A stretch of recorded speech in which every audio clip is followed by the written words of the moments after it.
ሰላም እንዴት ናችሁ? በዛሬው ፕሮግራማችን ከአዲስ አበባ ዩኒቨርሲቲ ሎጂክ ኤንድ ክሪቲካል ቲንኪንግ ፍሬሽማን ኮርስ ጥያቄዎችን እንሰራለን። የአምና ፋይናል ኤግዛም ማለት ነው። በጥያቄዎቹ አብዛኞቹ ወይም ሁሉም ማለት ይቻላል በፋላሲ ላይ የሚያጠነጥኑ ጥያቄዎች ናቸው።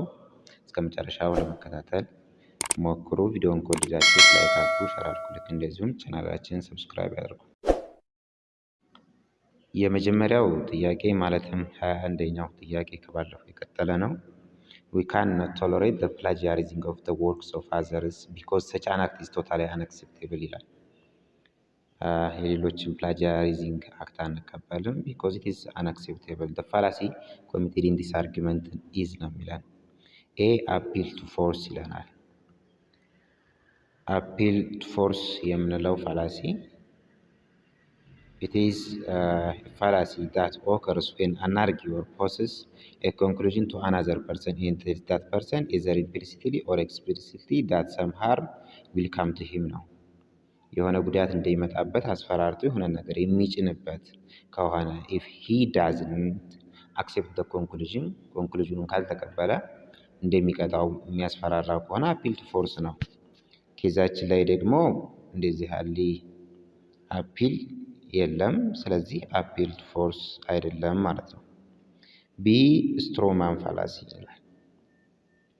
ስትሮማን ፋላሲ when an arguer distorts an opponent's argument for the purpose of more easily attacking it ነው። more easily attacking it እንዲመቸው አርጊመንቱን ዳይሬክሽን ሲያስት ዳይሬክሽን ሲቀየር ነው። እዚህም ጋር ጀስት ኮንክሉዥን ላይ ደረሰ እንጂ there is no such an action. ሬድ ሄሪንግ ይላል። ቀጣዩ ሬድ ሄሪንግ የምንለው ሲሆን it is committed when the arguer diverts the attention of the reader or listener by changing the subject to a different ነው but sometimes subtly related one በትንሽ ወደሚገናኝ ሰብጀክት ቶፒክ ዳይቨርት አድርጎ አስቀይሮ ሂዶ some conclusion established እንደሆነ presume ሲያደርግ happen የሚያደርግ ነው። ዲ ላይ ያለው begging the question ነው የሚለው። begging the question when the arguer creates the illusion that inadequate premises provide adequate support በቂ ያልሆኑ ፕሪምሶች በቂ የሆነ ድጋፍ እንዳመጡ አስመስሎ for the conclusion key የሆነን ፕሪሚስ በመተው ኮንክሉዥን ላይ ሲደርስ ነው። ወይም ደግሞ ፎልስ ፕሪሚስን አስ ኤ ኮንክሉዥን ሲያቀርብ ነው። እዚህ ጋር we cannot tolerate the plagiarizing of the works of others ካለ በኋላ totally unacceptable ነው አለ። it is the same ተመሳሳይ የሆነ ፕሪሚስ ነው ግን ኮንክሉዥን ነው ያስመሰለው። why is it totally unacceptable? there is a missing premise. there is a key premise that missed in this argument. therefore our answer will be begging the question choice D ማለት ነው። 22ኛው ጥያቄ which one of the following is correct about argument and fallacy ነው የሚለው። ስለ argument and fallacy correct የሆነው ነው የሚለው። A if the given argument doesn't give sufficient amount of information in the premises to support the given conclusion it commits fallacy of relevance ነው የሚለው። this is false because this is fallacy of weak induction ነው። sufficient amount of information ፕሪሚሶች ላይ ከሌለ ኮንክሉዥኑን ሰፖርት ለማድረግ እዚህ ጋር ፐርፎርም እየተደረገ ያለው ኮሚት እየተደረገ ያለው fallacy of weak induction ነው። fallacy of relevance የምንለው committed when the premises are irrelevant to the conclusion genuine evidence ፕሪሚሶች ውስጥ ከሌለ just they are emotional appeal ከሆኑ ስሜት መግለጫ ከሆኑ ነው fallacy of relevance የሚፈጠረው ማለት ነው። ስለዚህ this is the false. B in the passages lacking an inferential claim we lack the basic component of argument that is inferential claim lack አለ and the committed fallacy in this kind of reasoning is called fallacy of weak induction ብሎ ያስቀምጥልናል። ቅድም ኤ ላይ እንደጠቀስነው fallacy of weak induction happen የሚያደርገው sufficient amount of information in the premise ከሌለ ነው። inferential claim lack ካደረገ if the argument is deductive it is invalid. if the argument is inductive it is weak argument ማለት ነው። it may be different types of fallacies ዋን ታይፕ ብቻ ላይ ሆን ይችላል ዊክ ኢንደክሽን ብቻ ላይ ሆን ይችላል ሌላ ታይፕስ ኦፍ ፎርማል ፋላሲ የመጀመሪያው ኮሚቴ የሚያደርገው ነው if it is a deductive argument inferential claim ላክ አለ ኢንፎርማል ፋላሲ ደግሞ ከሆኑ ሌሎች ታይፖችንም ሊሆን ይችላል ስለዚህ this is not the answer or this is not correct see if an argument violates one of the criteria of good argument that is the good use of language ካነሰው the committed fallacy is called fallacy of presumption ይላል this is also false because fallacy of presumption የምንለው when the premises presume what they purport to prove ሲያስመስሉ ይሄኛው happen የሚያደርገው ወይም ደግሞ good use of language ካጠረው happen የሚያደርገው fallacy of ambiguity and grammatical analogy የምንለው ነው D. In the fallacy of presumption, we find presupposed true evidences that are either false or questionable. Yeah, this is the true one. Fallacy of presumption ላይ presupposed true evidences ወይም ደግሞ presumed true evidences when they are analyzed ሲታዩ ሲመረመሩ they are either false or questionable ማለት ነው። Therefore, our answer will be D ማለት ነው።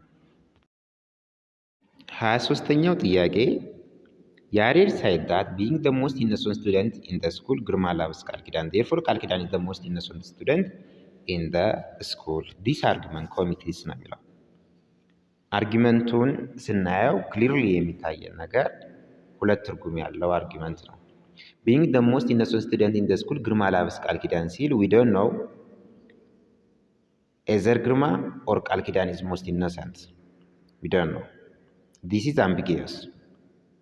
However, Yared concluded, therefore, Kalkidan is the most innocent student in the school. The argument committed is A. Equivocation. Equivocation የምንለው fallacy occur የሚያደርገው አንድ phrase two different sense in the argument አንድ phrase ሆኖ ሁለት ትርጉም ያለው happen አድርጎ በዛ ተገፋፍቶ ያልሆነ conclusion ሲፈጸም ነው። hasty generalization ይለናል hasty generalization የምንለው ደግሞ from few samples from specific thing to general thing conclusions ስንፈጽም ነው ይሄም እዚህ ጋር የለም equivocationም የለም amphiboly የምንለው just as we mentioned when the arguer misinterprets an ambiguous statement and then draws a conclusion based on this faulty interpretation ነው misinterpret ሲያደርገው ነው being the most innocent student in the school ግርማ loves ቃል ኪዳን we don't know who is most innocent student however the arguer concluded that ቃል ኪዳን is the most innocent student in the school so the committed fallacy is fallacy of amphiboly division የምንለው ደግሞ it is committed when the conclusion of an argument depends on the erroneous transference of an attribute from a word ከሆነ word ያለው characteristics የሆነ ክላስ ያለውን characteristics ውስጡ ላለው ለፓርት ሼር ስናደርግ ነው therefore our answer would be choice C ማለት ነው 24ኛው ጥያቄ ምንድነው የሚለው you are asking me to give her 10 out of 10 for her conduct But as we all know, Melat is the naughtiest girl in the class. She always tried to distract me while I was lecturing. Besides, I caught her twice nagging the boy who happened to sit next to her to give her a kiss while I was writing on the board. She is just a mischievous little devil. Just your remark is just an ill-informed one. The fallacy committed in this argument now, Melat.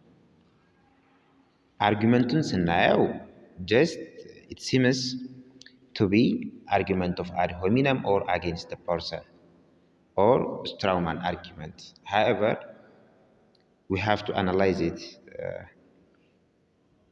Focused ሁነን analyze ማድረግ አለብን። ad hominem ወይም ደግሞ against the person የምንለው either it be abusive, circumstantial or util fallacy ሊሆን ይችላል። ይህ fallacy happen የሚያደርገው ሁለት አርጊወር ኖረው ሁለተኛው አርጊወር አርጊመንቱን ትቶ ወደ ፈርስት አርጊወሩ ሲዞር ነው አቴንሽኑን ወደ ፈርስት ፐርሰንስ አርጊመንት ሳይሆን ወደ ፈርስት ፐርሰን ሂምሰልፍ ሲያመጣ ነው። እዚህ ጋር አርጊመንቱን ደግሞ ጠንቀቅ ብለን ስናየው you are asking me to give her 10 out of 10 for her conduct ካለ በኋላ ወደታች የሚዘረዝራቸው ነገራቶች just it is focused on the person ነው። on the person ሳይሆን on the argument ነው። ሰውየውን አታክ ያደረገበት ምንም ነገር የለም። አቢዩዝ አላደረገም፣ የሆነን ሰርከምስታንስ አላደረገም፣ ዩቱም ብሎ አንተም ብሎ የጠቀሰው ነገር የለም።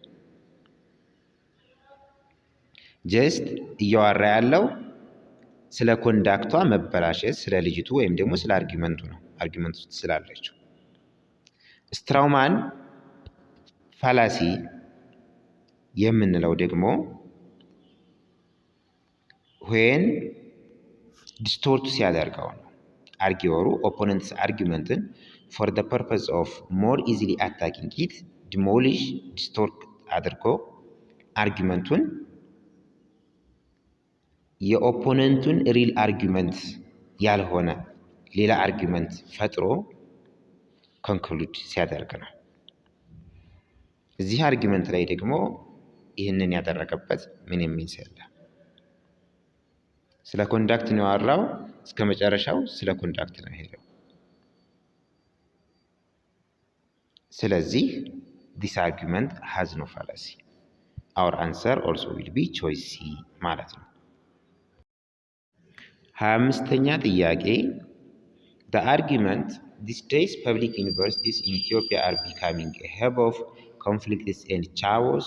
I think the solution is clear. The government must ban tertiary level education altogether. Committee is a fallacy of nominal.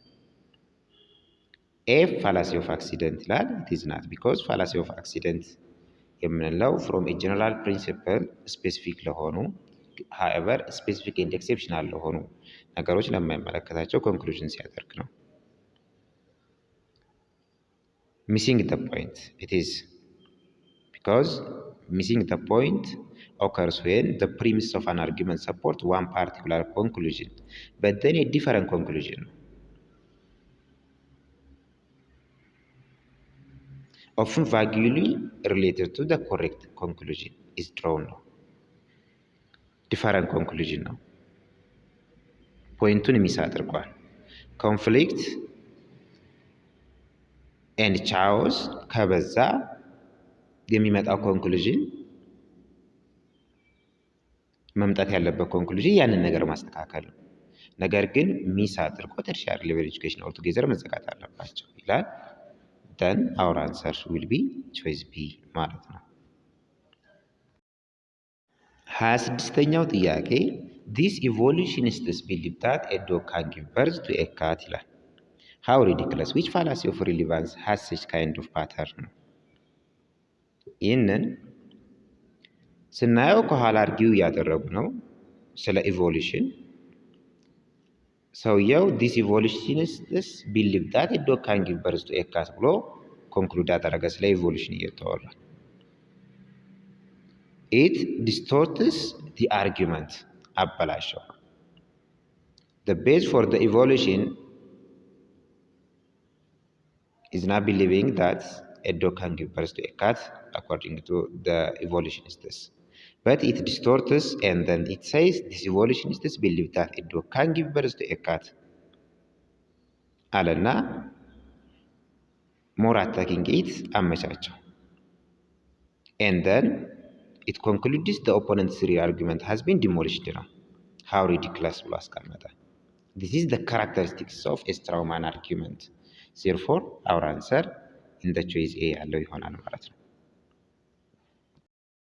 27ኛው ጥያቄ if a general rule is applied to a specific case then we can always expect the fallacy of accident even if the specific case is not an exception ነው የሚለው። this is false because fallacy of accident ኮሚትድ የሚደረገው ጀነራል ሩሉ ስፔሲፊክ ኬዝ ላይ አፕላይድ ሲደረግ ነገር ግን ስፔሲፊክ ኬዙ it is not intended to cover ነው። በዛ ሬንጅ ውስጥ የሌለ ሲሆን ነው። ያ ስፔሲፊክ ኬዝ አፕላይድ የተደረገበት if it is exception to the rule ነው። If it is not an exception to the rule, there is no fallacy. Therefore, our answer will be B, false የሚለው ማለት ነው። 28ኛው ጥያቄ if an arguer cites a statement in support of a conclusion and the statement reflects the strong bias of its author, then the arguer commits an appeal to ignorance fallacy ነው የሚላል። ቢያዝ ካለበት ማንኛውም ስቴትመንት አፒል ቱ ኢግኖራንስ ፋላሲ ነው የሚላል። ኖ አፒል ቱ ኢግኖራንስ ፋላሲ የምንለው ሃፕንስ ቢያዝ አለበት ነው። ነገር ግን ኢት ሃፕንስ when the premises of an argument state that nothing has been proved one way or the other about something ነው መጀመሪያ ላይ there is no proof for something. If then the conclusion that makes a definite assertion about that thing, the argument ነው ከዛሬ ፕሩፍ ካልተደረገ then it does not exist የሚል ኮንክሉዥን ሲመጣ ነው it has bias። ነገር ግን በዚህ ወይ ብቻ የሚመጣ ነው appeal to ignorance fallacy የምንለው ማለት ነው። therefore our answer will be B ማለት ነው። 29ኛው ጥያቄ informal fallacies often occur out of malice on the part of the arguer who presents bad arguments as if they are good ነው የሚለው it is correct። ኢንፎርማል ፋላሲ አንዳንድ ጊዜ አብዛኛውን ጊዜ ባድ አርጊመንቶችን ጉድ አድርጎ ሲቀረብ ነው። ይህ አርጊወሩ አውት ኦፍ ሂዝ ማሊስ ሊሆን ይችላል፣ ክፋት ሊሆን ይችላል ነው የሚለው። ከንጹህ ጭንቅላት ላይሆን ይችላል ነው የሚለው። ከተንኮል ሊሆን ይችላል ነው የሚለው።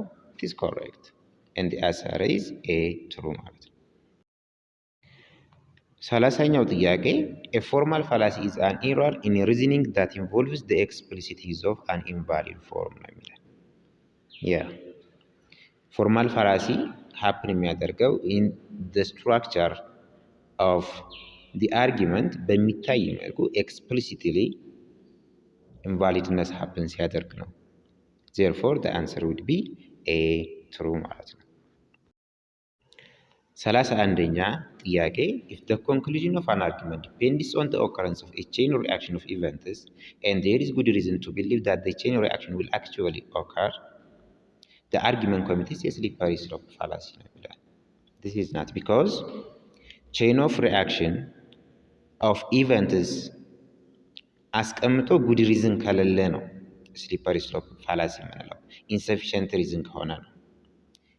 if it is good reason there is no fallacy ማለት ነው። the argument is good argument. therefore the answer would be B false ማለት ነው። የዛሬውን ፕሮግራም እዚህ እንጨርሳለን። ቪዲዮውን ከወደዳችሁት ላይክ አድርጉ፣ ሰብስክራይብ አድርጉ፣ ልክ እንደዚሁም ሸር አድርጉ። ሀሳብ ካላችሁ በአስተያየት